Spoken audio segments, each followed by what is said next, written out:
पटुआ साग किनका सबके नीक लगैया? देखियो हम नैहरा में आबि कऽ पटुआ साग बना रहल छी आ पटुआ के साग भात आ चोखा। वाह!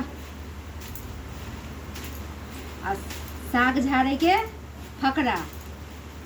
कियारी कियारी कियारी रामक बुनल गेनहारी, सीता दाय भनसिया कीड़ा मकोड़ा सब झड़ि जो झड़ि जो झड़ि जो।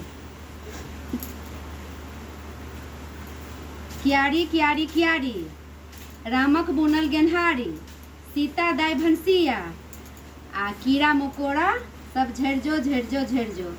एहि फकरा के 3 बेर पढ़ियो तखन साग झाड़ियो, सबटा कीड़ा मकोड़ा जे हैत से सबटा झड़ि जायत।